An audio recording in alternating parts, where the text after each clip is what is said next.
Hello दोस्तों, अब अपने डिस्कस करने वाले हैं अबाउट परम्यूटेशंस। ठीक है जी हाँ सर। सर परम्यूटेशंस एग्जैक्टली है क्या और कितना इंटरेस्टिंग है वो तो आप लोगों को समझ में आएगा during the course of this class. But मैं आपको ये बता दूं कि ये जो परम्यूटेशन कॉम्बिनेशन प्रोबेबिलिटी जैसे चैप्टर्स है ना सर, ये आपके कॉम्पिटिटिव लेवल्स पर 11 12 फाउंडेशन आप जिस लेवल पर अपीयर करो ना सर, आईआईटी जेई सर, सब में ये पार्ट तो रहता ही है।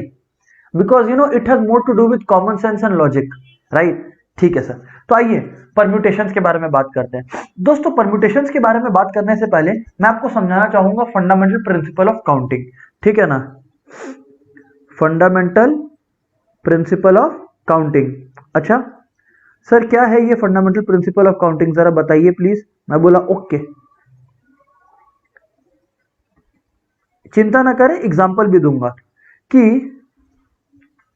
If there is an operation, एक ऑपरेशन है, कोई एक्सपेरिमेंट है, कोई एक्टिविटी है जो हम लोग कर रहे हैं। If there is an operation, ये O1 है, हाँ ये पहले हो रहा है। If there is an operation O1 that can occur in M ways, कितना M वेज में ये हो सकता है। एग्जाम्पल दूंगा तो और क्लियर होगा। And then if there is O2, ये ऑपरेशन 1 के बाद होता है। If there is other operation O2 जो कि N वेज में हो सकता है। और कोई आपसे पूछे कि in how many ways can both the operations take place, in how many ways can both operations take place, तो सर जवाब है M इंटू N वेज। अब मैं कॉन्फिडेंट हूं कि आप लोग बोलोगे कि सर सुन के अच्छा लगा बट समझ में नहीं आया। मैं बोला आइए इसी को मैं आपको एक एग्जांपल के थ्रू समझाता हूं। मान लीजिए कि अ कॉइन इज टॉस्ड, ठीक है, एक प्रॉपर क्वेश्चन के थ्रू समझाता हूं। एक कॉइन टॉस करते हैं, then a die is rolled, मतलब एक कॉइन टॉस हुआ उसके बाद एक डाई रोल हुआ, then a die is rolled.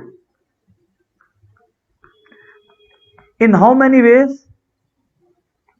Can this take place, मतलब कितने रिजल्ट्स पॉसिबल है, simply speaking can this take place. तो सर मैं आपको प्रैक्टिकली भी दिखा दूंगा बट इसका आंसर कैसे आएगा आइए देखते हैं। सर बताएं आप कैसे आएगा इसका आंसर।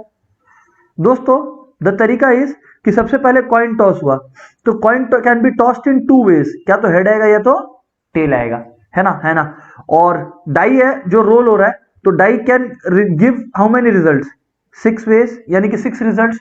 सो टोटल पॉसिबल वेज, ये पूरा एक्सपेरिमेंट हो सकता है, मतलब इस एक्सपेरिमेंट का जो रिजल्ट हो सकता है दैट इज 2 इंटू 6 12। अभी भी काफी लोग बोलोगे कि सर ठीक है आंसर तो आ गया बट प्रैक्टिकली क्या हुआ सर वो समझ में नहीं आया। मैं बोला अब देखो समझ में आएगा। देखिए आप, कॉइन टॉस हुआ, तो साहब अगर कॉइन टॉस हुआ है तो क्या तो आपका हेड आ सकता है या आपका टेल आ सकता है, यस और नो। हाँ सर बिल्कुल। अब दोस्तों अगर आपका हेड आए या टेल आए, अब हेड आने के बाद आपने डाई रोल किया तो यानी कि 1 आ सकता है, 2 आ सकता है, 3 आ सकता है, 4 आ सकता है, 5 आ सकता है या 6 आ सकता है।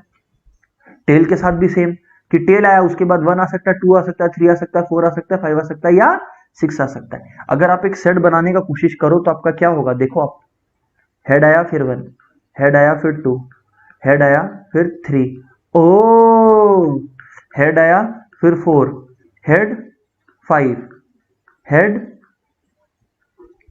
हेड 6, ठीक है। तो उसके बाद सेम टेल 1, टेल 2, टेल 3, ऐसे करते करते टेल 6 तक आप जाएं।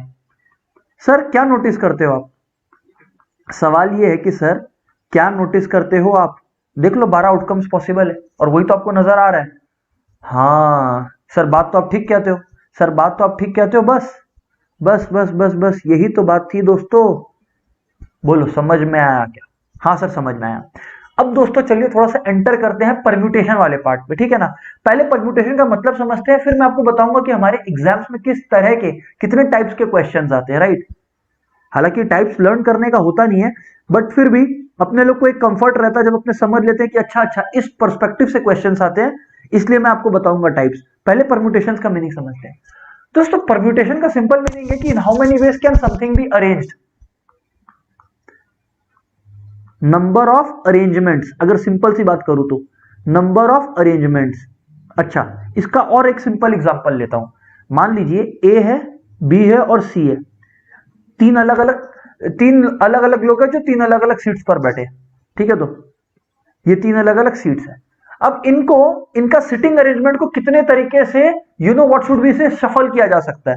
जैसे यहां पर ए, बी और सी बैठा है। अब ऐसा भी तो हो सकता है दोस्तों कि बी, ए और सी बैठ सकता है, ऐसे है यही तीनों। आप देखिए ना possible arrangements, C A B बैठ सकता है। सर बिल्कुल ठीक बोलते हो। और क्या हो सकता है सर? अब आप लोग में से कुछ लोग बोलोगे सी बी ए हो सकता है। जी हाँ सर, सुनिएगा सुनिएगा, हाँ आगे बोलिए सर। अब आप लोग में से काफी लोग बोलेंगे सर बी सी ए हो सकता है। मैं बोला हाँ हो सकता है सर। और कुछ जो मिसिंग है, हाँ सर एक चीज मिसिंग है। सर आपको कैसे पता कि कुछ मिसिंग है और पता चलता कैसे है ये ए सी बी मिसिंग है? अच्छा, अब देखिए आप लोग, और आप कोई कॉम्बिनेशन नहीं बता पाओगे मेरे को, मतलब और कोई अरेंजमेंट आप नहीं बता पाओगे। 6 है। सर बिल्कुल सही बोले, लेकिन सर क्या हम लोग को एग्जाम में इतना कुछ करके चेक करना पड़ेगा? मैं बोला बस इसीलिए तो परम्यूटेशन बना कि अपने को ऐसा ना करना पड़े। इसमें किया क्या हमने, ए बी और सी आपस में कितने तरीके से अरेंज हो सकते हैं वो कैलकुलेट किया। The answer is 6 ways. But आप लोग सोचो ना, अगर 4 लोग होते तो कितना सारा अरेंजमेंट बनाना पड़ता। तो प्रैक्टिकली तो ऐसे सम करना फिजिबल है ही नहीं। करेक्ट, जी हाँ सर। तो परम्यूटेशन आया। अब परम्यूटेशन क्या बोलता है कि 3 लोगों में से, क्योंकि 3 लोग हैं, 3 लोगों में से तीनों को अरेंज करना है, तो इसको बोलते हैं 3p3। क्या बोलते हैं? 3p3, क्योंकि टोटल लोग कितने हैं? 3। और अरेंज कितने को करना है? तीनों को ही करना है, आउट ऑफ दीज 3 ओनली। तो इसको बोलते हैं 3p3। अच्छा, अब मैं आपको बता दूं कि परम्यूटेशन में npr का एक कंसेप्ट है। p मतलब परम्यूटेशन, n और r। n का मतलब n ऑब्जेक्ट्स गिवन है और उन n ऑब्जेक्ट्स में से अपने को r को अरेंज करना है। मतलब ऐसा भी हो सकता था कि 5 लोग हैं और अपने को कोई भी 3 पकड़ के तीनों को अरेंज करना है ना? तो वैसा भी हो सकता है। तो दोस्तों द फॉर्मूला इज npr। इसका मतलब n factorial by n minus r factorial.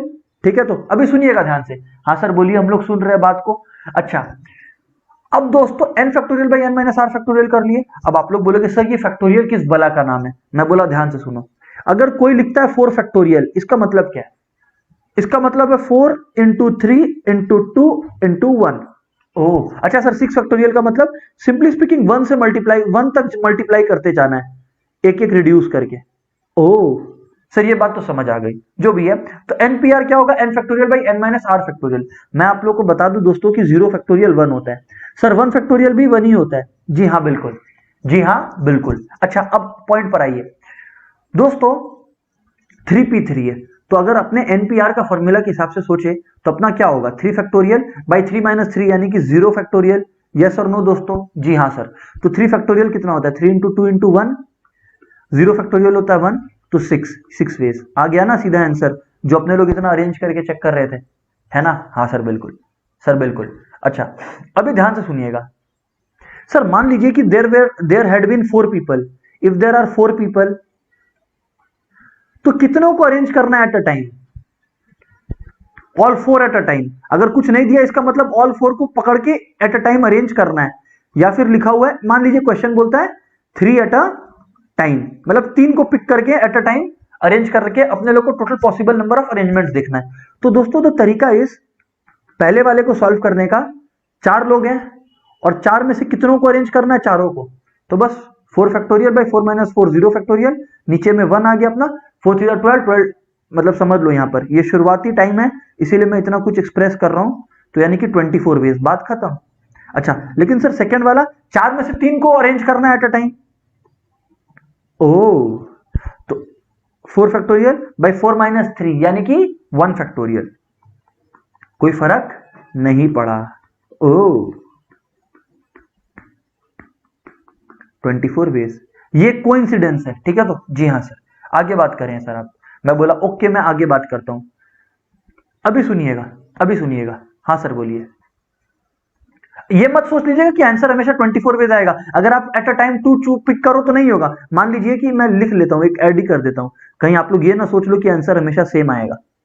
मान लीजिए 2 एट अ टाइम पिक करना है, तो दोस्तों फिर क्या होगा? 4p2, 4 फैक्टोरियल बाई 4 माइनस 2 यानी कि 2 फैक्टोरियल, तो 24 बाई 2 यानी कि 12 वेज। बात खत्म ना सर? हाँ सर बिल्कुल।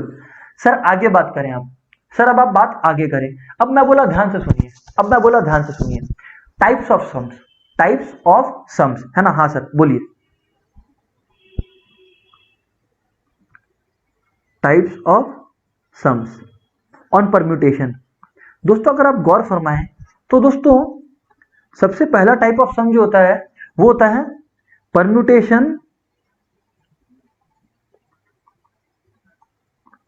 फॉर डिफरेंट थिंग्स, मतलब हर चीज एक दूसरे से अलग है, ठीक है? Permutation for different things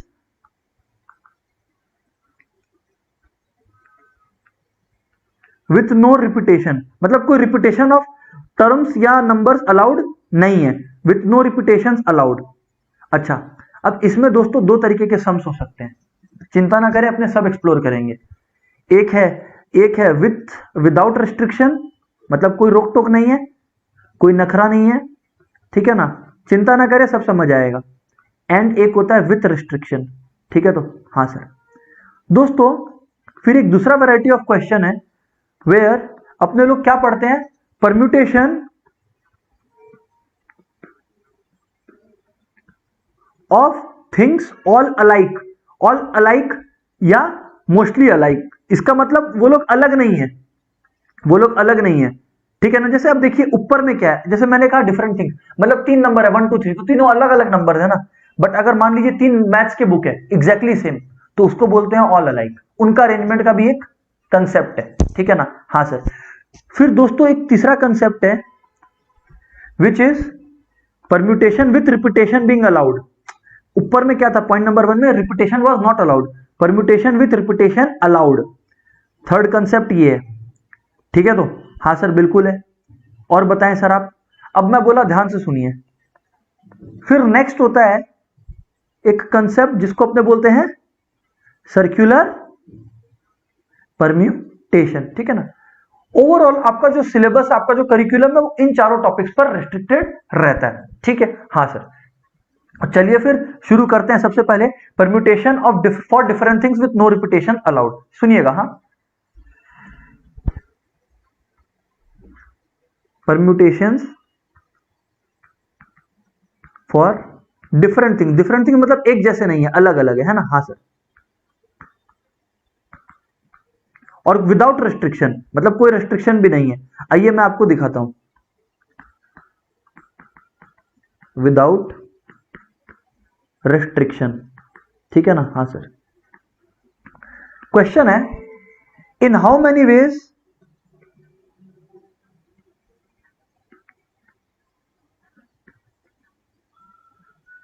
can the letters of word. अच्छा, आप यहां पर यह भी देखना, of for different things and no repetition, and no repetition, repetition भी नहीं हो रहा होगा, कोई रिपीटेशन भी नहीं हो रहा होगा, अभी आप देखोगे, है ना? And no repetition in how many ways can the letters of word, let's say Mars be arranged, ठीक है ना? तो आप देखिए ना, तो कोई रेस्ट्रिक्शन है ना कुछ है, और MARS में कोई ना रिपीटेशन भी है, मतलब ऐसा नहीं है ना, जैसे मेरा नाम आशीष है तो S डबल बार आ रहा है या H डबल बार आ रहा है, वैसा कंसेप्ट नहीं है, तो repetition is also not taking place, और कोई रेस्ट्रिक्शन तो है ही नहीं सर। तो दोस्तों आपके पास कितने लेटर्स है? चार, चारों को अरेंज करना है, तो विदाउट एनी रिस्ट्रिक्शन आप 4p4 कर सकते हो। सर बिल्कुल सही बोलते हो आप, 4p4 हो गया स्ट्रेट अवे। तो इसको आप कैसे लिखोगे? 4 factorial by 0 factorial, 0 factorial is 1 obviously, तो 24 बाई 1 इज 24 वेज, ठीक है ना? अच्छा, अब दोस्तों इंपॉर्टेंट चीज ये है कि अब आइए इसमें थोड़ा सा मसाला ऐड करें, मतलब विथ रेस्ट्रिक्शन करें इसको, क्वेश्चन को, ठीक है ना? हाँ सर। आइए इसमें थोड़ा सा रिस्ट्रिक्शंस को इंट्रोड्यूस करें, विथ रेस्ट्रिक्शन, ठीक है ना? अब रेस्ट्रिक्शन क्या है? सेम कि in how many ways can letters of word Mars be arranged such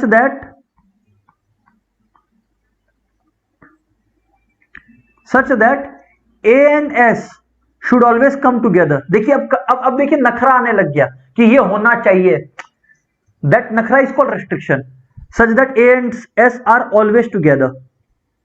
ठीक है ना, नखरा can be of different types, ये एक टाइप का नखरा है, मैं और दिखाऊंगा। सच दैट, इनफैक्ट एक काम करता हूं मैं, इसी का मल्टीपल क्वेश्चंस क्रिएट कर लेता हूं। Such that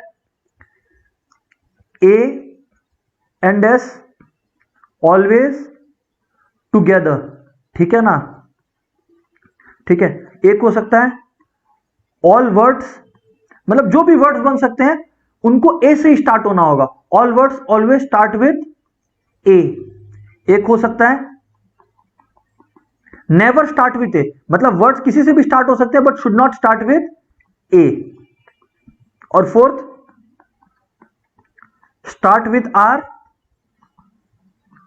and with S. Sir इतना सारा नखरा क्यों दिखा रहे हो आप, जिससे आपको यह समझ में आए कि अलग अलग तरीके से कैसे सोचना है, ठीक है ना, अगर रेस्ट्रिक्शंस वाला क्वेश्चन आ जाए तो, ठीक है ना। ओके सर, तो दोस्तों सबसे पहले आप ये समझिए आप कि देखिए इन्होंने कहा कि letters of the word, in how many ways can letters of the word mass be arranged so that A and S R always together.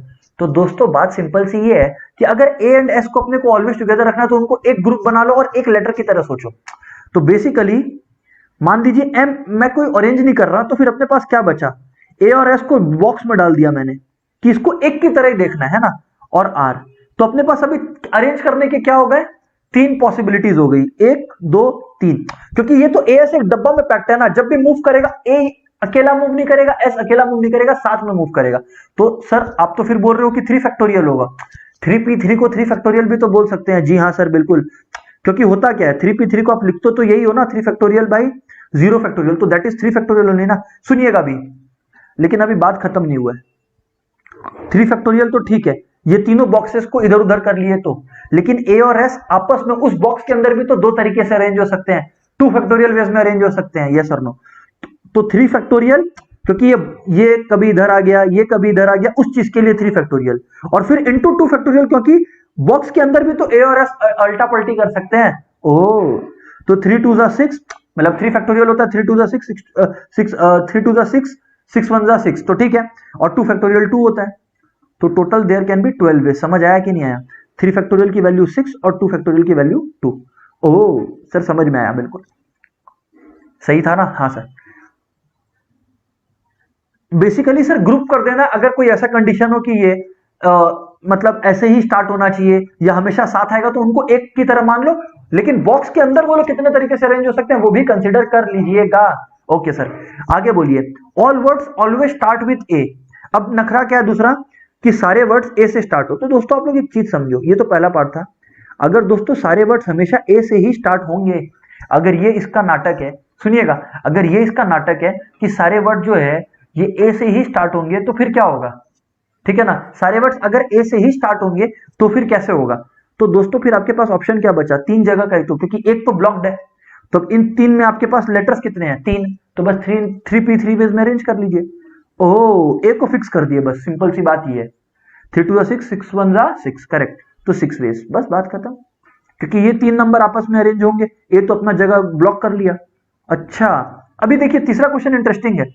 तीसरा क्वेश्चन बोलता है never start with A, second क्या था, ऑलवेज स्टार्ट विथ ए, और तीसरा है never start with ए। मैं आपको सच बताऊं, जब भी नेवर का क्वेश्चन देना तो पहले ऑलवेज का सॉल्व करिए, ऑलवेज का सॉल्व कर लिया आप, विच इज 6 वेज। अब आप सोचिए कि विदाउट कुछ सोचे समझे वो लोग कितना वेज में अरेंज हो सकते हैं, तो बिना कुछ सोचे समझे तो अपने पढ़े थे विदाउट रेस्ट्रिक्शन 24 वेज में अरेंज हो सकते हैं। तो इन 24 वेज में तो वो वाले वेज भी इंक्लूडेड है जहां पे हमेशा ए पहले आता है, जहां पे हमेशा ए पहले आता है, मतलब ये 6 वेज है। तो दोस्तों अगर मैं उन 24 वेज में से ये 6 वेज हटा दूं जिसमें हमेशा ए पहले आता है, तो बाकी 18 वेज क्या है जिसमें ए कभी भी पहले नहीं आता।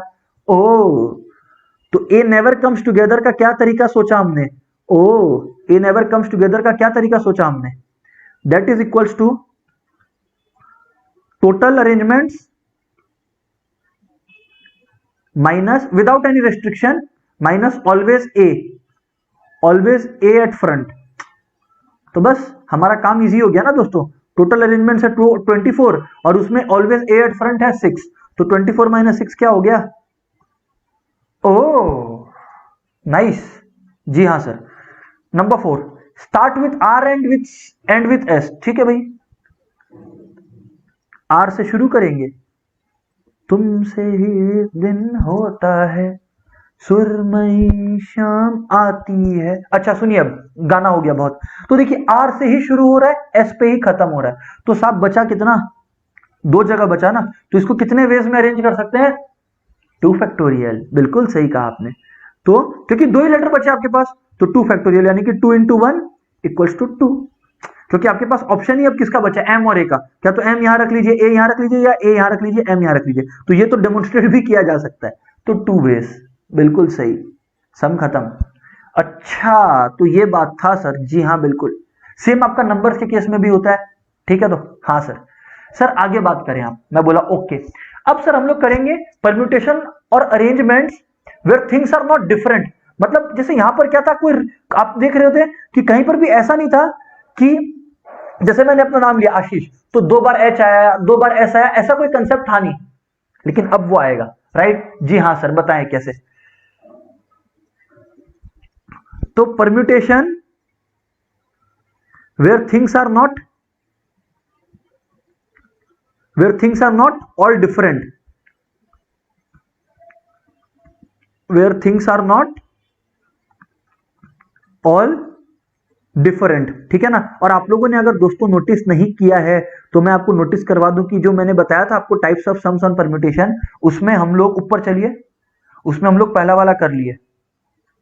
ठीक है सर। और अब हम लोग आ रहे हैं थिंग्स ऑल अलाइक, या थिंग्स अलाइक। ऑल तो नहीं बोलना चाहिए, अलाइक मतलब जहां कुछ चीजें रिपीट हो रही, मतलब एक जैसी दिख रही है, कुछ चीजें एक जैसी दिख रही है।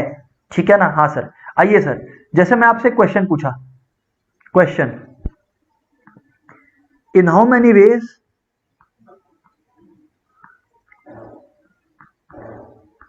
Can letters of word Ashish B arranged. ठीक है, ध्यान से देखिएगा आप लोग, सुनिएगा अब आप लोग। हाँ सर। अब आप लोग तो सर इसमें क्या प्रॉब्लम है, आप लोग में से काफी लोग बोलोगे सर क्या प्रॉब्लम है, 6 लेटर्स है। ठीक है ना, तो 6p6। आप लोग में से काफी लोग ऐसा सोच रहे हैं, बट गलत है, बट गलत है दोस्तों। सर क्यों गलत है, सोचिए क्यों गलत है दोस्तों। क्योंकि क्योंकि जब आप ऐसा 6p6 लिखते हो तो इनमें से आपने वो पॉसिबिलिटीज भी कंसीडर कर ली, जब आप एक एच को इधर लाए, एक एच को इधर लाए, मतलब ऐसा कुछ सफल हो रहा है। तो यार दोनों एच तो एक जैसे हैं। मार्स जो वर्ड था उसमें कुछ वैसा था नहीं, सब अलग अलग था, बट यहां पर तो एच एक जैसे हैं, तो कोई भी एच कहीं भी हो वो मैटर करेगा क्या अरेंजमेंट में, आप पहचान पाओगे क्या, नहीं ये वो वाला एच है, ये वो वाला एच है, नहीं, दोनों एच तो एक जैसे ही है। तो जो एच का आपस में अरेंजमेंट है वो मैटर नहीं करता है, वो मैटर नहीं करता है। वैसे ही जो दोनों एस है उनका जो आपस में अरेंजमेंट है वो भी मैटर नहीं करता है, लेकिन वो इस, अगर आप लोग कर देते हो 6p6 तो वो इस 6p6 वेज में इंक्लूड हो जाएगा, जहां एसएस आपस में इंटरचेंज हो रहे हैं और एचएस आपस में इंटरचेंज हो रहे हैं। हाँ सर। तो एच दो बार, एच अगर 2 बार है तो वो आपस में कितने वेज में अरेंज हो सकते हैं, 2 यानी कि 2 फैक्टोरियल। एस 2 बार है तो यानी कि वो आपस में कितने वेज में अरेंज हो सकते हैं, 2 यानी कि 2 फैक्टोरियल। लेकिन इन दोनों फैक्टर्स को अपने को कंसिडर ही नहीं करना है, हटाना है अपने को इसको। और परम्यूटेशन में हटाने का तरीका माइनस करना नहीं है, डिवाइड करना है। ओ, तो मतलब समझे आप लोग। हाँ सर, इसका मतलब देखो 6p6 तो 6 फैक्टोरियल हो गया, वेरी गुड। लेकिन अब इसमें से क्या हटा लो, कितने बार रिपीटेशन हो रहा है, जैसे एस 2 बार रिपीट हो रहा है तो 2 फैक्टोरियल, और वैसे ही एच 2 बार रिपीट हो रहा है 2 फैक्टोरियल, हटा लीजिए इसको। अच्छा, तो बस आपका आंसर आ जाएगा 6 into 5 into 4 into 3 into 2 into 1, 2 factorial 2, 2 factorial 2, तो 2 2 जा 4, खत्म। तो बस देख लीजिए 30 90 180, तो टोटल 180 वेज में इस वर्ड को अरेंज किया जा सकता है, वर्ड के इस इन लेटर्स को अरेंज किया जा सकता है। समझ आया। जी हाँ सर, बिल्कुल समझ में आया सर। और बताएं सर आप। आइए एक और क्वेश्चन करें जिसमें नंबर्स इन्वॉल्व हो। ठीक है ना। हाँ सर, बताएं सर। क्वेश्चन है,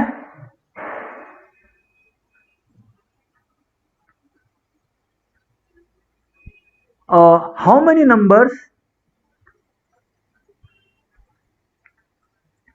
of 6 digits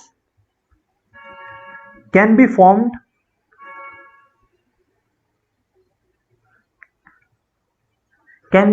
out of digits of the number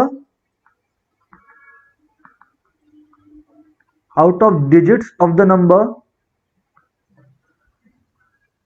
567724।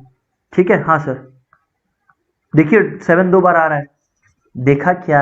हाँ सर देखा। अच्छा, how many of the number so formed is even. अरे वाह, बहुत ज्यादा डिमांड्स नहीं है इस क्वेश्चन के।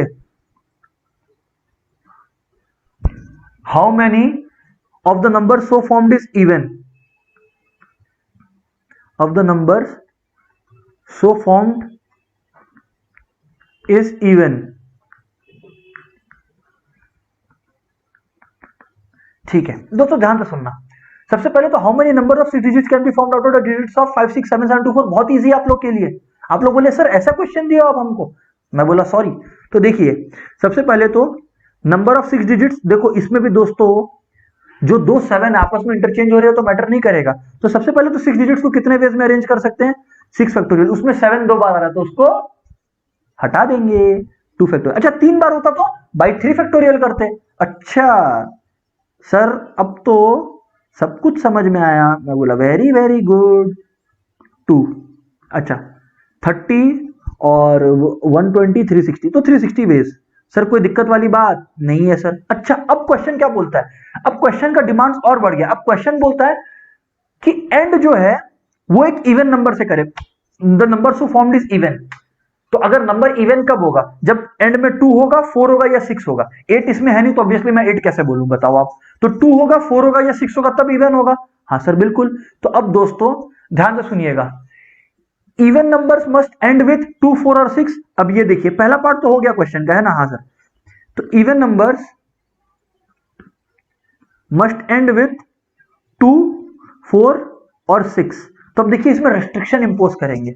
सबसे पहले तो नंबर्स एंडिंग विथ 2, ठीक है ना? आप लोग भी नखरा करो, नंबर्स एंडिंग विथ 2। अच्छा अब आप लोग को पता समझना पड़ेगा कि अगर नंबर 2 से एंड होगा तो एक जगह ब्लॉक हो जाएगा, 6 जगह तो रहेगा ही नहीं सर अरेंज करने को। 3, 4, 5, 6, जिसमें 2 ब्लॉक हो गया तो जगह कितने बचे? 5। तो यानी कि 5 फैक्टोरियल। अच्छा इन 5 नंबर्स में से 7 दो बार आ रहा है तो उसको हटाना पड़ेगा। ओ तो 5 फैक्टोरियल बाय 2 फैक्टर, इतने नंबर्स एंड होंगे विद 2। तो यानी कि 5 फैक्टोरियल बाय 2 फैक्टोरियल करोगे तो अच्छा, तो यानी कि आपका आएगा 60 वेज, करेक्ट। अच्छा 60 ऐसे नंबर्स है जो 2 से एंड होंगे। तो नंबर्स एंडिंग विथ 4, सुनिएगा, numbers ending with 4 is equal to 60 होगा। सम तो सेम ही होगा दोस्त। और ये वैसे ही नंबर्स एंडिंग विथ 6 होगा, सेम 60 वेज। तो बस बात खत्म। यानी कि 60 नंबर, एक्चुअली 60 वेज क्यों बोल रहा हूं मैं, 60 नंबर्स, 60 नंबर्स, ठीक है ना? तो बस दोस्तों अल्टीमेटली क्या हुआ, नंबर ऑफ इवन नंबर चाहिए था इनको, नंबर ऑफ इवन नंबर चाहिए था। वो कितना हो गया? 60 प्लस 60 प्लस 60, तारीख पे तारीख, तारीख पे तारीख, ठीक है? तो 180 वेज। अच्छा अब अगर पूछता क्वेश्चन में एक और फ्लेवर डाल देता, नॉट इवन, ऑड, तो साहब करते क्या, वही सेम इवन निकालते और उसके बाद टोटल पॉसिबिलिटीज 360 है उसमें से 180 माइनस कर देते। इवन पूछा तो बस बात ही खत्म। ओ बोलो समझ में आया क्या? हाँ सर समझ में आया। सर आगे बात करें आप? मैं बोला ओके, मैं बोला ओके। अच्छा अब परम्यूटेशन के वो सब हम लोग कर रहे हैं दोस्तों जहां रिपीटेशन अलाउड है, जहां रिपीटेशन अलाउड है। सर इसका मतलब मैं समझा रहा हूं,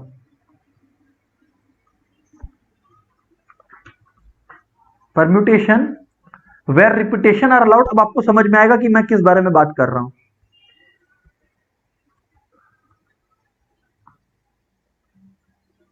where repetition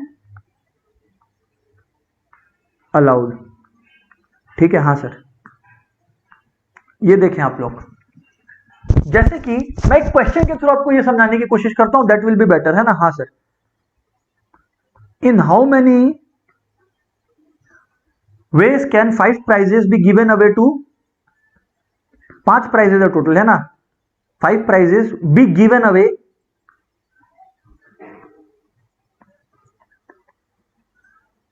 to 4 boys when each is equally deserving of all the prizes। जब हर बॉय हर प्राइज के लिए डिजर्विंग है तो रिपीटेशन अलाउड है। when each is equally deserving of all the prizes, ठीक है ना? हाँ सर। ध्यान से सुनिएगा। ऐसा सिचुएशंस में ना एक फॉर्मूला होता है, but rather than using the formula पहले मैं आपको एक्सप्लेन कर दूं, है ना। अगर आप लोग फॉर्मूला जानना चाहते हो तो सर वो तो बहुत सिंपल सी बात है कि जैसे आपका नंबर ऑफ बॉयज कितना है 4 और प्राइसेस जो मिल सकते हैं वो 5, तो बस 4 टू द पावर 5, ठीक है ना। तो अपना आंसर आ गया 1024। लेकिन सर इसको एक्सप्लेन तो कीजिए। मैं बोला ओके ठीक है ना। हाँ सर देखो आज आप लोग को एक चीज समझना है। जी हाँ सर क्या बताइए। 4 बच्चे हैं, ठीक है, 1 2 3 4। अब ऐसा नहीं है कि हर बच्चा एक प्राइज डिजर्व करता है। ये जो बच्चा है इसको 5 प्राइज दे सकते हैं आप। सुनिएगा अभी ध्यान से सुनिएगा, एक एक करके बात करेंगे, ठीक है ना। हाँ सर। और प्राइजेस कितने हैं? 5 है सर, 5 है। इनफैक्ट मैं यही बोल रहा हूं कि यहां पर ना, यहां पर सर 5 प्राइजेस लिखिए, बन गए 5 प्राइजेस, क्योंकि बटने तो प्राइजेस ही है। अब 5 प्राइजेस है। ये वाला जो प्राइज है ये चारों बच्चे डिजर्व करते हैं, ये वाला भी चारों बच्चे, ये वाला भी चारों बच्चे, ये वाला भी चारों बच्चे और ये वाला भी चारों बच्चे। तो बेटा जब चारों बच्चे डिजर्व करते हैं तो यही तो करना पड़ेगा। तो यानी कि 4 टू द पावर 5 आया। ओ इसको बोलते हैं रिपीटेशन अलाउड, इसको बोलते हैं रिपीटेशन अलाउड। अच्छा सर ये बात है। जी हाँ दोस्तों ये बात है सर, समझ में आया। अच्छा अब दोस्तों हम लोग बात करेंगे सर्कुलर परम्यूटेशंस के बारे में। सर बताइए, सर बताइए। अब दोस्तों ये सर्कुलर परम्यूटेशंस क्या है? सवाल ये है दोस्तों, अभी तक जो हम लोगों को बैठा रहे थे या लोगों को अरेंज कर रहे थे वो कैसे अरेंज कर रहे थे? इन रोज। वो लोग को रो में बैठा दिए थे, करेक्ट। हाँ सर। बट अब दोस्तों हम लोग उनको रो में नहीं बैठाएंगे, हम लोग उनको एक सर्कल के अराउंड बैठाएंगे। समझ रहे हो? मतलब उन लोग को पहले हम लोग कैसे बैठा रहे थे? समथिंग लाइक दिस, कि मान लीजिए ये रो है तो सब यहां बैठे हैं, देखिए ये यहां पर सब बैठे हैं, ठीक है। तो ये ऐसा कुछ था, एक एग्जांपल दे रहा हूं केवल। हाँ ये ऐसा सिटिंग अरेंजमेंट था। हैरी पॉटर देखे हो तो हैरी पॉटर वैसा, जहां सब खाते थे ना। हाँ सर मेन हॉल में। हाँ सर ये था। लेकिन सर्कुलर परम्यूटेशन में क्या होगा? मैं बोला ध्यान से सुनो, मैं बोला ध्यान से सुनो। सर्कुलर परम्यूटेशन में ये है, तो मान लो 5 लोग हैं तो उनको कैसे बैठा रहे हैं आप? इस तरह से, ठीक है। अब आप लोग मेरे से एक सवाल पूछोगे कि sir what difference does it make if it is a circular arrangement? मैं बोला है एक फर्क, मैं बोला है एक फर्क। सर क्या फर्क है बताएं आप? मैं बोला सुनिए, मैं बोला सुनिए। इसके लिए मैं आपको लेकर चलता हूं रो वाले सम पर, ठीक है ना। आइए एक 5 जन का रो भी बनाते हैं, ठीक है ना। आइए ये 5 जन का रो है, ठीक है। यहाँ पे 5 जन है, ठीक। हाँ सर 5 अलग अलग जन है, ठीक है। मैं पूछता हूं कि ये लोग कितने वेज में अरेंज हो सकते हैं? मैं बोला सिर्फ ऐसे सोचें, मान लीजिए ये एक सीट है, ये एक दूसरा सीट है, ये तीसरा सीट है, ये चौथा सीट है, ये 5वां सीट है। तो जो पहला पर्सन है, मान लीजिए ये पहला पर्सन है, ये कितने सीट्स में बैठ सकता है? इसके पास कौन कितने सीट्स का ऑप्शन है? 5 का। तो ये किसी भी 5 सीट्स में बैठ सकता है।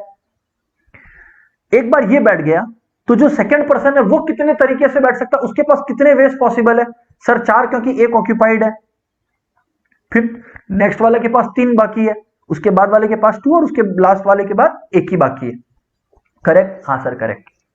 तो फिर इसको हम लोग 5 फैक्टोरियल बोलते हैं या 5p5 बोलते हैं, जैसा हम लोग परम्यूटेशन में करते आ रहे हैं टिल नाउ। लेकिन अब आप लोग एक बात को समझिए। सर वो क्या? सर वो किस बात को समझना है?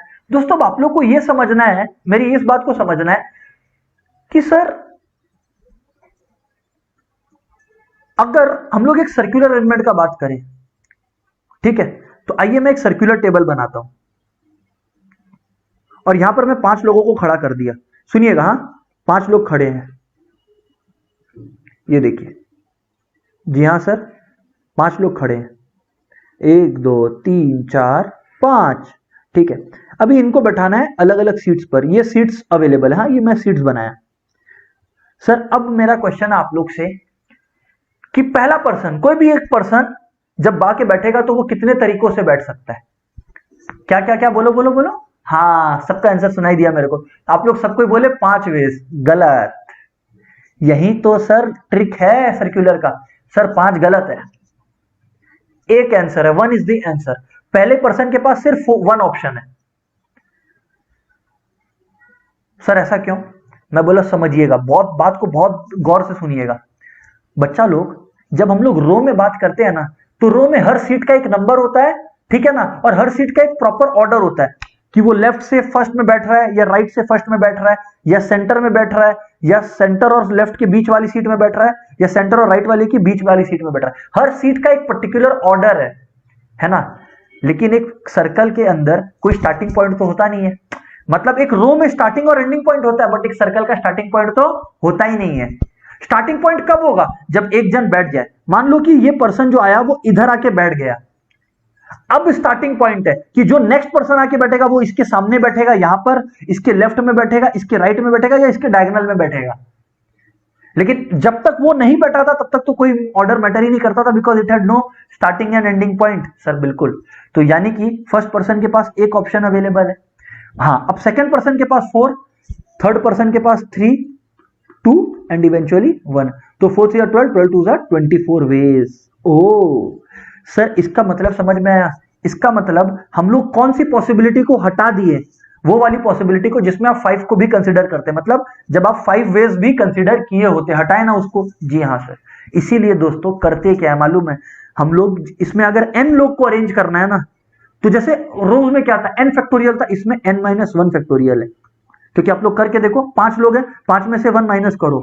1 क्यों माइनस करो? क्योंकि उस एक जन को हटा दो जो ऑर्डर डिसाइड करेगा, पहले पर्सन को, क्योंकि वो तो डिसाइड कर भी नहीं रहा ना कुछ, तो उसको हटा दो। तो 4 factorial is the answer. 4 3 12, 12 2 24। Same answer आया ना। ओह, तो सर इसका मतलब कि अगर हम लोग को बोला है कि if 10 people are to be arranged या seated to be seated in circular round table number of ways, अगर पूछे तो सर आप सिंपली बोल रहे हो हम लोग 10-1 फैक्टोरियल कर दे। जी हाँ बिल्कुल। वो 1 किसका माइनस किए? उस पहले पर्सन का जो अब ऑर्डर सेट करेगा। 9 फैक्टोरियल। ओह ठीक है ना। अरे देखिए ना, आप लोग मान लीजिए हैरी पॉटर में एक सर्कुलर टेबल है, तो सर कोई कहीं भी बैठे, स्टार्टिंग पॉइंट तो अभी तक तय नहीं है। एक जन बैठ गया, मान लो हैरी पॉटर बैठ गया, फिर हरमाइनी और बाकी लोग कहां बैठते हैं फिर वो मैटर करेगा ना। रॉन, ये लोग कहां बैठते हैं फिर वो मैटर करेगा ना। हैरी के लेफ्ट में बैठे हैं या राइट में बैठे हैं। जी हाँ सर बिल्कुल। लेकिन रोज में स्टार्टिंग और एंडिंग पॉइंट फिक्स्ड होता है, इस वजह से रो में हम लोग उस पहले पर्सन को भी एलिमिनेट नहीं करते, बिकॉज हर सीट का एक प्रॉपर ऑर्डर डिफाइंड है। अच्छा, सर्कुलर परम्यूटेशन में एक और चीज है, यहां पर तो लोग थे, लोग अलग अलग होते हैं, दिखने में अलग अलग होते हैं, ठीक है ना। अब सर जुड़वा है तो उस पॉसिबिलिटी को एक बार साइड रखिए, ठीक है ना। अच्छा, लेकिन सर मान लीजिए कि एक बीड्स है, ठीक है ना, आपको मोती की माला बनानी है, गार्लैंड, राइट। मोतियों से, बीड से आपको गार्लैंड बनाना है। अब सर एक बात बताओ, जब आपको बीड से गार्लैंड बनाना है और मान लीजिए आपको 12 बीड्स दिए गए, ठीक है ना, 12 बीड्स दिए गए या 11 बीड्स दिए गए, जो भी आपकी मर्जी है वो लिख लो एक बार, है ना। अब आपको बोले कि इससे गार्लैंड बनाओ, कितने वेज में बन सकता है? तो आप लोग में से काफी लोग बोलोगे सर सर्कुलर है, 11-1 फैक्टोरियल। मैं बोला गलत हो जाएगा। पता है क्यों? क्योंकि इंसान और बीट्स में फर्क क्या है कि बीट्स एक जैसे होते हैं, इंसान अलग अलग। आप लोग अब एक बार सोच के देखो कि जब इंसानों का केस था तो एंटी क्लॉकवाइज और क्लॉकवाइज मूवमेंट किस तरह से बैठ रहे हैं वो कंसीडर था। बीट्स के केस में एंटी क्लॉकवाइज मूव करे या क्लॉकवाइज कोई मैटर नहीं करता। तो हमेशा याद रखिएगा, अगर चीजें एक जैसी और सर्कुलर है तो हाफ भी मल्टीप्लाई करते हैं। हाफ इसलिए किया क्योंकि उस पॉसिबिलिटी को हटाया जहां पे एंटी क्लॉकवाइज और क्लॉकवाइज दोनों का केसेस कंसीडर्ड है। तो हाफ इंटू 10 फैक्टोरियल, फिर वो आप अपना सॉल्व कर लीजिए, आपका आंसर आएगा। समझ आया दोस्तों? जी हाँ दोस्तों। सो दोस्तों मैं आपको बता दूं कि आपका परम्यूटेशन का सारा केसेस कवर हो चुका है। सब आप लोग को परम्यूटेशंस का अंदाजा लग चुका है। अब बात करेंगे कॉम्बिनेशन से। दोस्तों कॉम्बिनेशंस को लेना देना है सिलेक्शन से।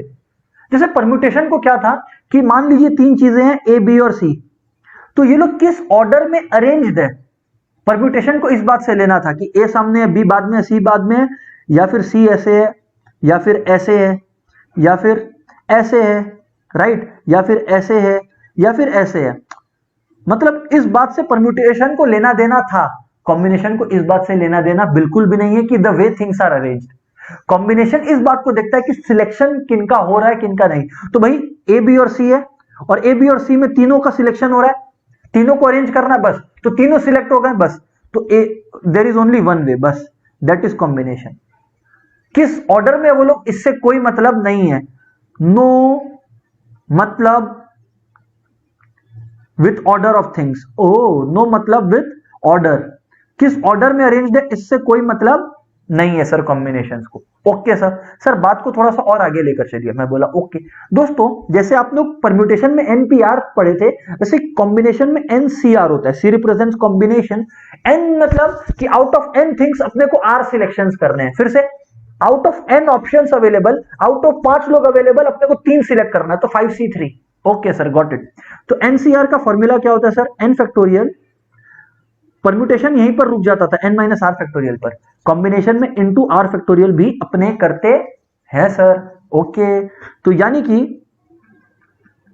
If out of 5 3 people are to be selected for a match या for a team, number of ways, इन्होंने पूछा कि कितने तरीकों से सिलेक्शन हो सकता है। साफ सिलेक्शन है, पिक एंड चूज है, तो sir the answer is 5C3। ठीक है, तो बस 5 factorial by 5 minus 3, 2 factorial into 3 factorial. ठीक है ना, ये इंटू 3 फैक्टोरियल मत भूलिएगा। हाँ सर। अच्छा, अब सॉल्व कैसे करना है? 5 इंटू 4 इंटू 3, 3 फैक्टोरियल लिख दीजिए। 3 इंटू 2 इंटू 1 मत लीजिए सर, क्यों? क्योंकि 3 फैक्टोरियल नीचे भी है तो कट जाएगा। ओ, और 2 फैक्टोरियल 2 ही होता है, तो जब आप लोग काटेंगे तो सर क्या होगा अपने लोग का? 10। बस बात खत्म। ओ सर, बात आपकी समझ में आई। ओके, अब दोस्तों मैं आपको बता दूं कि कॉम्बिनेशन के सम्स अपने करेंगे कैसे। ध्यान से सुनिएगा आप लोग, कॉम्बिनेशन के सम्स अपने करेंगे कैसे, सुनिएगा। हाँ सर, कॉम्बिनेशन परम्यूटेशन से वैरायटी में बहुत ही छोटा है। ठीक है ना, as far as variety is concern. आइए मैं आपको कुछ क्वेश्चंस करवाता हूं और फिर आप लोगों को चीजें कंफर्टेबल लगेंगी। ठीक है ना। हाँ सर, कॉम्बिनेशन में एक है जनरल सम्स, ठीक है ना, और फिर कुछ स्पेशल केसेस है, 2 स्पेशल केसेस है जो मैं आपको कराऊंगा। ठीक है ना। हाँ सर, तो जनरल सम्स, जनरल सम में क्या है? बेसिकली कॉम्बिनेशंस है ना, सिंपल कॉम्बिनेशन प्रॉब्लम्स। आइए, जैसे कि इन हाउ मेनी वेज, सुनिएगा, हाँ, इन how many ways can 5 members form a committee. अच्छा, 5 लोगों की कमिटी बनने वाली है, form a committee out of 10 people. अच्छा, 10 लोग हैं, आउट ऑफ 10 पीपल। अच्छा, आगे बात क्या है sir? In how many ways can 5 members from a committee out of 10 people be selected. ध्यान से सुनिएगा, हाँ, so that number 1 2 particular members must be included. उसमें से 2 लोगों को तो इंक्लूड करना ही पड़ेगा। 2 पर्टिकुलर मेंबर्स मस्ट बी, मतलब कंफर्म है कि उनको इंक्लूड करना ही पड़ेगा, नंबर 1। और नंबर 2, और 2 ऐसे लोग हैं जिनको पक्का इंक्लूड नहीं करना है। 2 पर्टिकुलर, ये 2 अलग अलग क्वेश्चन है ना। हाँ sir, members should never be included, should never be included. मैं बोला, आप ध्यान से सुने, आप बहुत ही सिंपल क्वेश्चन है नंबर 1 का। साहब, अगर 2 लोगों को आपको सिलेक्ट करना ही है तो आपके पास 10 जन का ऑप्शन तो बचा ही नहीं। आपके पास तो ऑप्शन कितने लोगों का अवेलेबल है? 8 लोगों का, जिसमें से आपको सिलेक्ट कितने लोगों को करना है? 5 जन को नहीं, क्योंकि 2 तो पक्का सिलेक्टेड है, तो 8C3। अच्छा, इसको फॉर्मूला की तरह क्या पढ़ोगे बताओ? थोड़ी ना अच्छा लगेगा मैं बोलूं n-2 C r-2, अच्छा नहीं लगेगा ना। तो बस 8 फैक्टोरियल बाई 8 माइनस 3 यानी कि 5 फैक्टोरियल इंटू 3 फैक्टोरियल, बस। फिर 8 into 7 into 6 into 5 factorial by 5 factorial into 3 factorial which is 6। खत्म खत्म खत्म, 56 वेज, बस बात खत्म हो गया। अभी बात number 2, 2 particular member should never be included. 2 ऐसे लोग हैं जिनको कभी ही इंक्लूड नहीं करना है। तो सर, अगर कभी भी इंक्लूड नहीं करना है तो आपके पास ऑप्शंस कितने के अवेलेबल है? 8 लोगों के। लेकिन अब सिलेक्ट कितने को करना है? 5 को, क्योंकि 2 को तो पक्का ही नहीं इंक्लूड करना है, लेकिन 5 का कमिटी तो बनना ही है। Okay, so 8 factorial by 8 minus 5 यानी कि 3 factorial into 5 factorial. Coincidentally denominator same है तो ये 56 वेज आएगा। बट याद रखिएगा कि आंसर सेम होना एक कोइंसिडेंस है, रियल लाइफ में ये 2 अलग अलग केसेस को रिप्रेजेंट कर रहा है। Okay sir, amazing. Okay sir, amazing. ठीक है दोस्तों, अब आप लोग को एक और चीज मैं समझाना चाहता हूं। हाँ सर, बताइए क्या? इस वैरायटी ऑफ क्वेश्चन बहुत ज्यादा आते हैं, इसलिए मैं आपको समझा रहा हूं। बोलिए सर। अपने को बोला जा रहा है कि ये क्रिकेट टीम बनाना है। क्या बात है सर, क्रिकेट तो हमारा फेवरेट गेम है। मैं बोला मेरा भी। A cricket team of 11 players is to be formed, is to be formed from 16 players। अच्छा, 16 लोगों में से, जिसमें 4 बॉलर्स इंक्लूडेड रहेंगे, इंक्लूडिंग 4 बॉलर्स, ध्यान से सुने आप, 2 विकेट कीपर्स। ठीक है सर, ठीक है सर। अच्छा, 16 लोगों में से 4 बॉलर्स है और 2 विकेट कीपर्स है। अच्छा बात है, ठीक है sir. In how many ways can a team be form, in how many ways can a team be formed such that at least 3 bowlers, अरे कम से कम 3 बॉलर्स चाहिए टीम में, है ना, such that at least 3 bowlers and at least 1 wicket keeper to be included. अच्छा, and at least 1 wicket keeper to be included. ठीक है, हाँ सर बिल्कुल।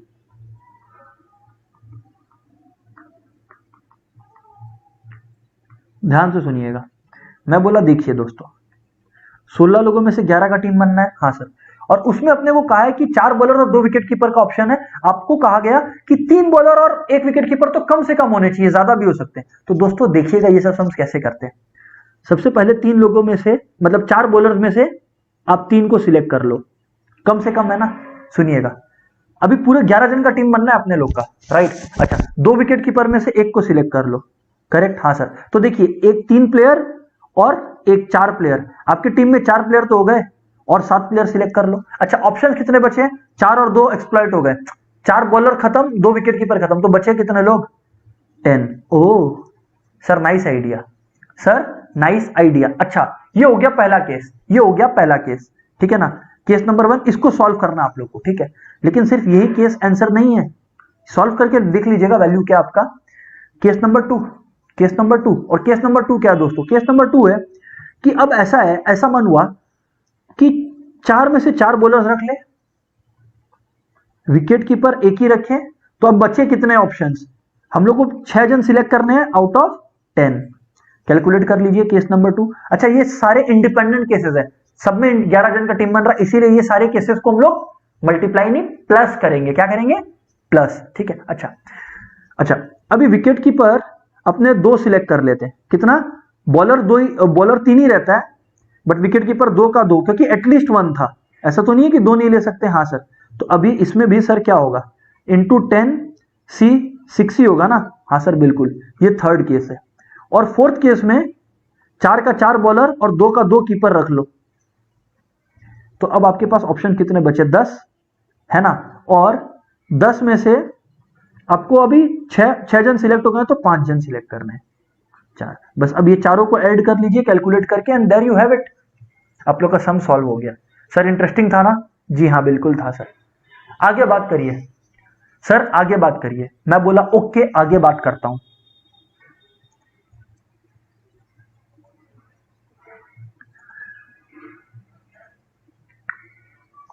तो दोस्तों, अगर अपने बात को आगे लेकर चले, तो दोस्तों अगर अपने बात को आगे लेकर चले, तो अब सर बात किस तरह का आएगा, आप लोग ध्यान से सुने, है ना। हाँ सर, कुछ रेस्ट्रिक्टेड कॉम्बिनेशंस बोलते हैं इसको, मतलब इसमें कुछ एक्स्ट्रा रेस्ट्रिक्शंस रहते हैं। मैं बताता हूं कैसे।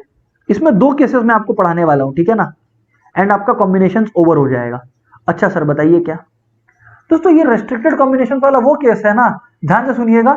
इसमें क्या है, ये वाला जो केस है, इसको अपने क्या बोल सकते हैं? इसको अपने बोल सकते हैं कि you know total combination of n different things taken any number at a time. Total combination of n different things, ध्यान से फोकस कीजिए, n different things taken any number at a time, taken any number at a time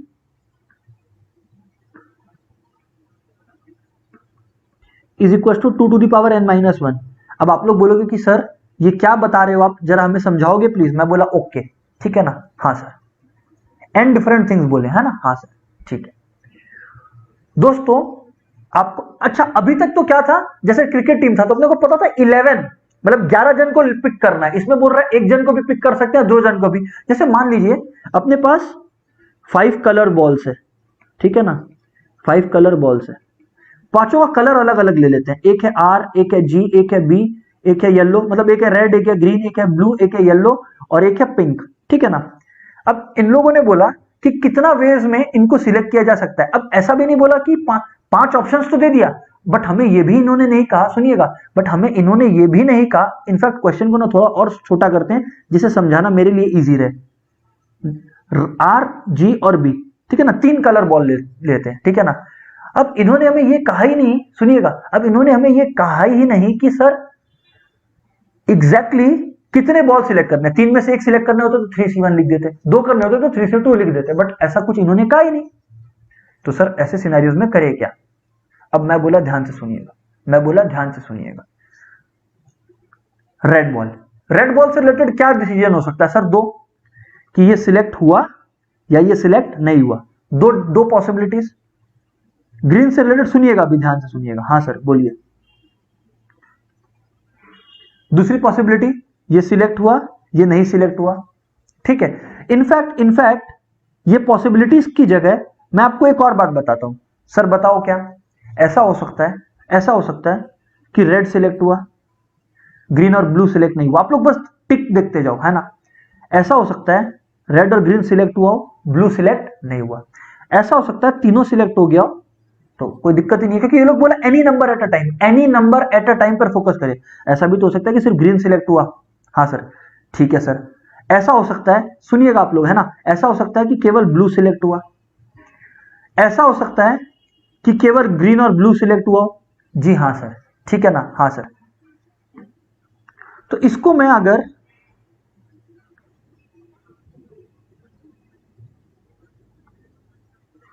तो ये जो मैंने अभी लिखा है दोस्तों, इसको मैं आपको फिर से समझाता हूं, ठीक है ना, हाँ सर समझाइए, ध्यान से सुनना दोस्तों। दोस्तों बात ऐसा है कि मान लीजिए अपने पास 3 कलर बॉल्स है, ठीक है ना। इस फॉर्मूला को डेमोन्स्ट्रेट कर रहा हूं मैं।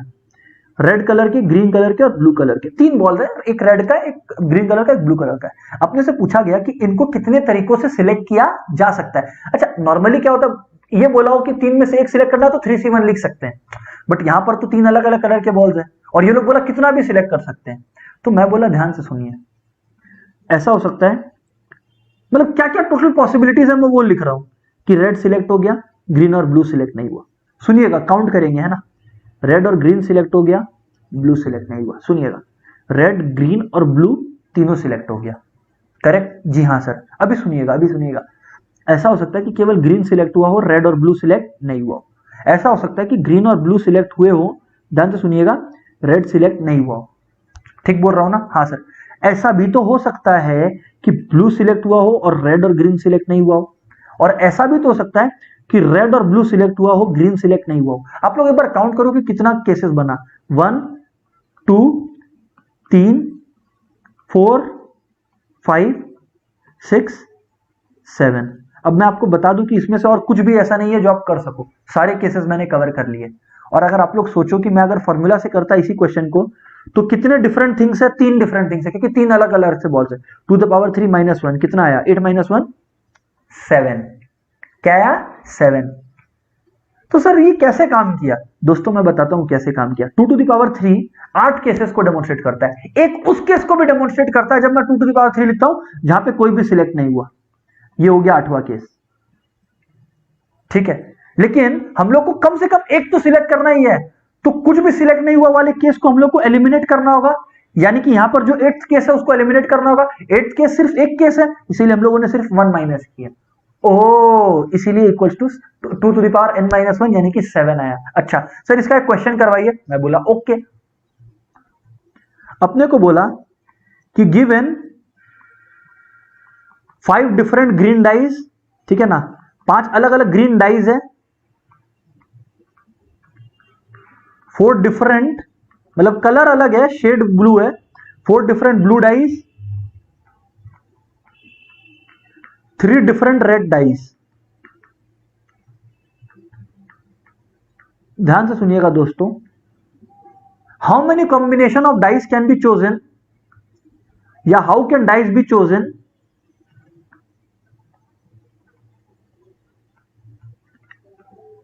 Taking at least one green and one blue die।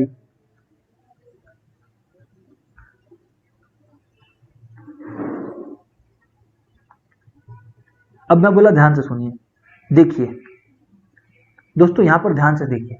Sir क्या? देखिए मैं बोल रहा हूं आप लोग को कि 4 डिफरेंट ब्लू डाइज है और अपने को कम से कम एक ब्लू डाई चाहिए और 5 डिफरेंट ग्रीन डाइज है, कम से कम एक ग्रीन डाई चाहिए।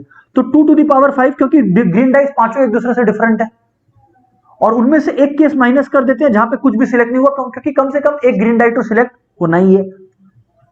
N2 क्योंकि साथ साथ में हो रहा है, ब्लू डाई में भी एक कम से कम सिलेक्ट होना है, तो वो केस माइनस कर दिए 1 करके जिसमें कोई भी ब्लू डाई सिलेक्ट नहीं हुआ।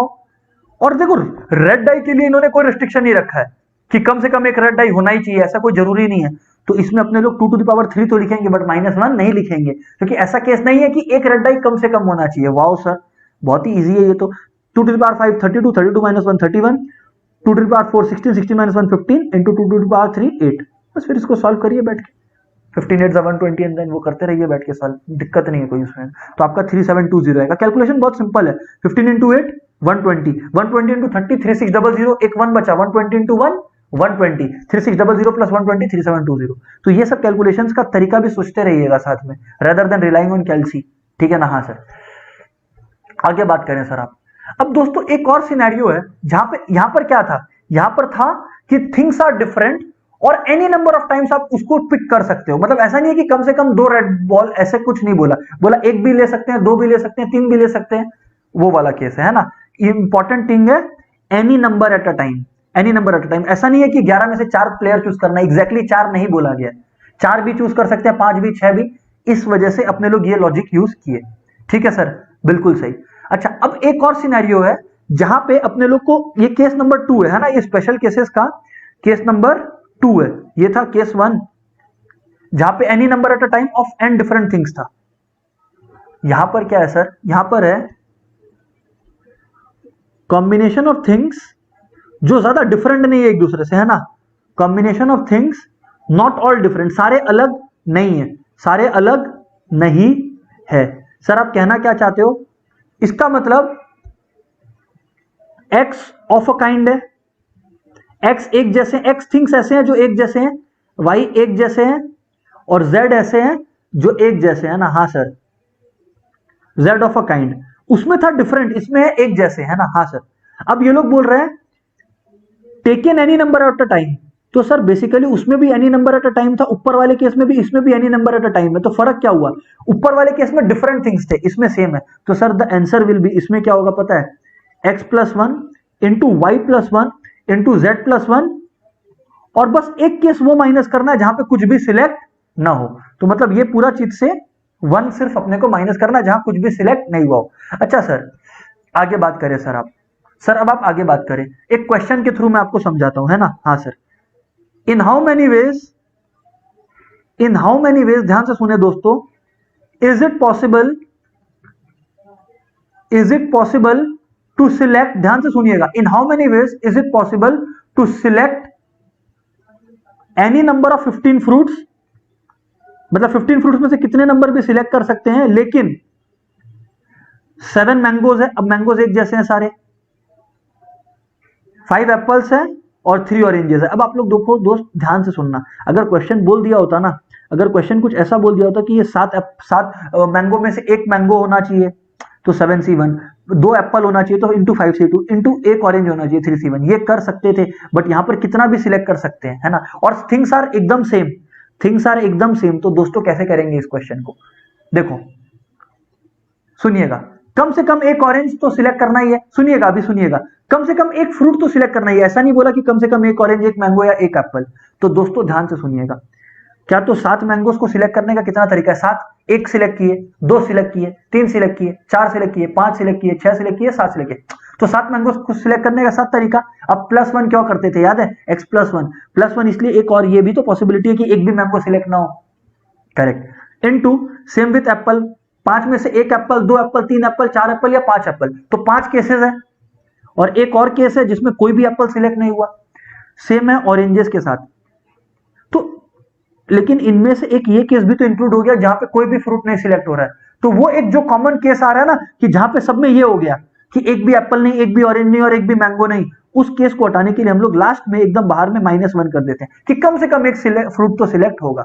And therefore you have the answer 4 -1। फिर जो भी आया आप लोग का that is the answer with due respect 191।